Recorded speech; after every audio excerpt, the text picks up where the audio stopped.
La la la la Yaba, yaba, yaba. La la la la Yaba, yaba, yaba.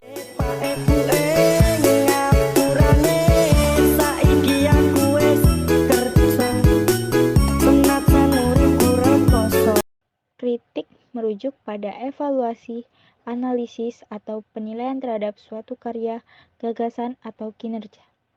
Tujuan dari kritik adalah memberikan pandangan kritis terhadap aspek-aspek tertentu untuk meningkatkan pemahaman, kualitas, atau kinerja objek yang dikritik. Dalam berbagai konteks, kritik dapat terjadi di berbagai bidang, seperti seni, sastra, film, musik, sains, dan banyak lagi. Kritik dapat bersifat positif atau negatif, tergantung pada apakah penilaiannya menyoroti kelebihan atau kekurangan suatu hal. Penting untuk dicatat bahwa kritik yang konstruktif dapat memberikan wawasan yang berharga dan dapat menjadi sarana untuk pertumbuhan dan perbaikan. Namun, kritik yang bersifat destruktif atau tidak berdasar dapat merugikan dan tidak memberikan kontribusi positif. Dengan demikian, kritik dapat dipandang sebagai alat untuk mendorong pemahaman yang lebih baik, pembelajaran, dan pengembangan dalam berbagai bidang.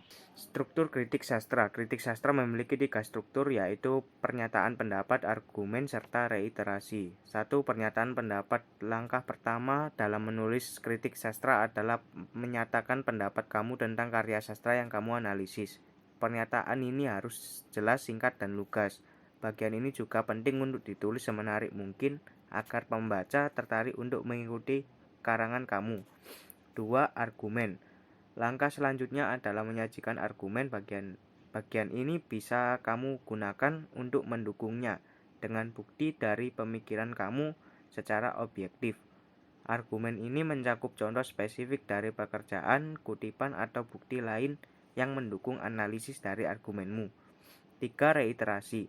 Terakhir, penting untuk menegaskan kembali pendapat kamu dan meringkas argumen yang telah ditulis. Bagian ini juga penting untuk mempertegas sudut pandangmu dan memastikan bahwa pembaca memahami perspektif kamu. Berdasarkan pengetahuan dalam kurung isi yang dikaji di dalamnya, perbandingan kritik dan esai adalah sebagai berikut. 1. Kritik.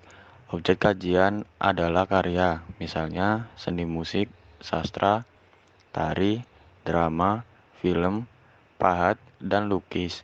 Sedangkan esai, objek kajian dapat berupa karya atau fenomena. 2.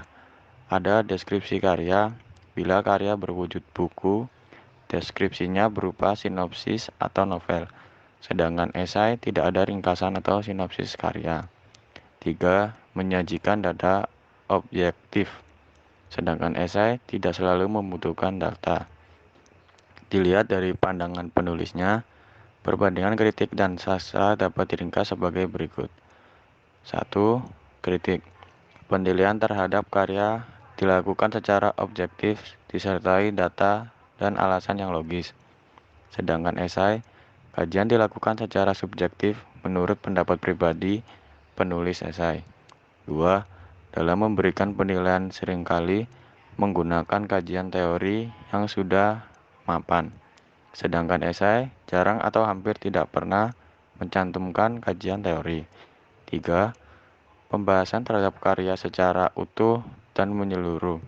Sedangkan esai, objek atau fenomena yang dikaji tidak dibahas menyeluruh, tetapi hanya pada hal yang menarik menurut pandangan. Abdi teh, selamat ulang tahun Lisa. Tahun ini aku cuma mau teman supaya nggak sendirian lagi. Kinten saina sarang lucuna ko abdi diajukan ajugna sae pisan cik mangga tinggali neng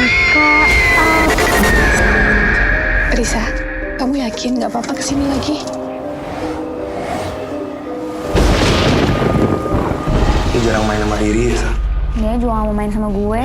Lagian kan ada Mbak Asy tuh. Masih siapa?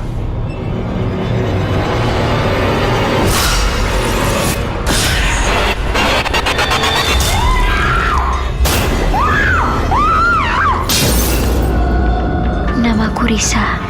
Aku bisa melihat mereka yang kalian sebut.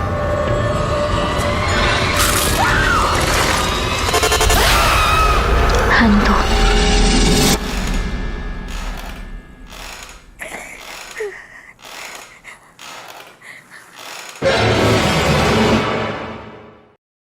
Assalamualaikum warahmatullahi wabarakatuh. Di sini saya akan memberikan kritik tentang sebuah film yang sangat terkenal, yaitu film Danur 1. Film Danur 1 adalah sebuah film horor Indonesia yang diadaptasi dari novel berjudul sama yang ditulis oleh Risa Saraswati. Kisahnya mengisahkan seorang anak indigo yang bernama Risa yang dapat melihat makhluk halus, serta film ini tuh memiliki jalur cerita yang dimana walaupun horor, cerita ini tuh mencerminkan persahabatannya Risa dengan teman-teman makhluk halusnya itu. Film ini disutradarai oleh Augie Suryadi yang menawarkan adegan keras serta setting bernuansa khas gelap ya untuk film horor. Nah, kritik positif terhadap film ini yaitu karena kisah yang berbeda ini ekspresi alami dari para pemeran dan pengembangan persahabatan dengan itu sangat-sangat baik dan bisa terjalin dengan benar. Film Danur 1 ini adalah film waralaba horor terbesar di Indonesia saat itu. Bisa dibilang Danur 1 ini tidak membawa kebaharuan film horor lokal di Indonesia. Tentunya kami berharap bahwa film horor Indonesia itu lebih bervariatif, lebih berinovasi, dan menghasilkan karya-karya yang lebih berkualitas di masa depan.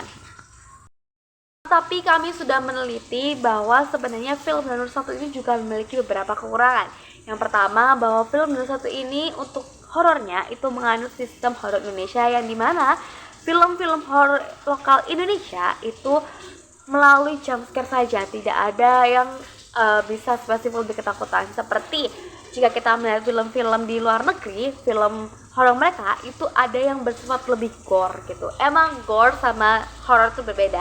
Akan tapi jika diteliti, mungkin di film Danur 1 ini bisa untuk adegan kekerasannya itu bisa dilebihkan. Karena bagaimanapun di film Danur 1 ini untuk yang menonton itu sudah lebih dari 13 tahun atau 15 tahun.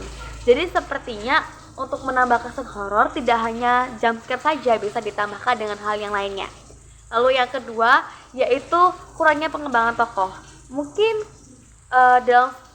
karena durasi filmnya yang pendek, maka pengembangan tokohnya itu kurang secara jelaskan secara eksplisit.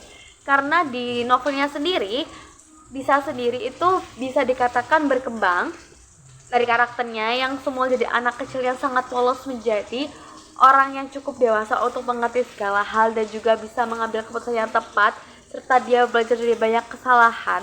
Akan tapi karena film ini hanya berdurasi 1 jam 30 menitan, maka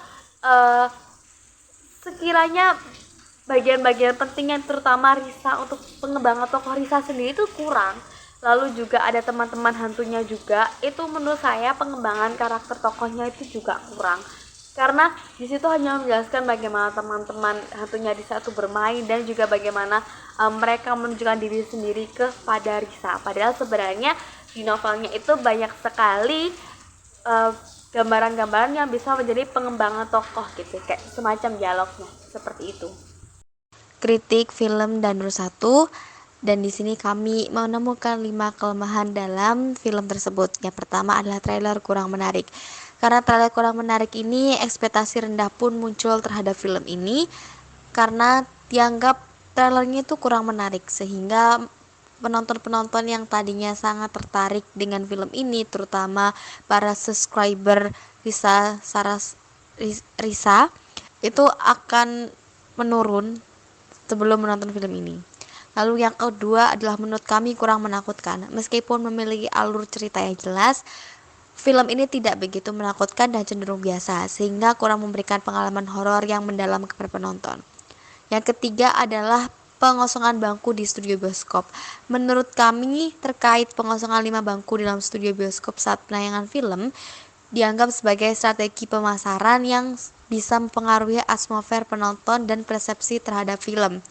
Karena menurut kami walaupun itu bisa mempengaruhi semakin horor, tapi itu akan membuat beberapa persepsi serta atmosfer penonton itu malah semakin terganggu. Lalu yang keempat adalah kurangnya eksplorasi aspek psikologis. Film ini dinilai kurang dalam mengeksplorasi cerita tentang keadaan mental anak yang setiap hari sendirian di rumah, serta potensi untuk menggali lapisan psikologis yang lebih dalam dari karakter-karakternya. Yang terakhir adalah keterbatasan penampakan hantu. Meskipun penampakan hantu dalam film ini menggebu, terutama di akhir, hal tersebut tidak secara instan membuat film ini menjadi lebih menarik. Karena menurut saya genre horor itu yang benar-benar menakutkan adalah ketika hantu tersebut muncul secara surprisingly atau secara tiba-tiba. Karena dalam film Danur ini kebanyakan hantu yang menakutkan itu muncul di akhir-akhir saja. Sedangkan untuk awal itu lebih diceritakan tentang latar belakang Risa dan juga teman-temannya, teman-teman hantunya yang masih tergolong bisa dilihat. Walau genre horor Indonesia alias Danur 1 ini memakai sound atau musik-musik yang menakutkan untuk membuat film ini jadi lebih horor lagi.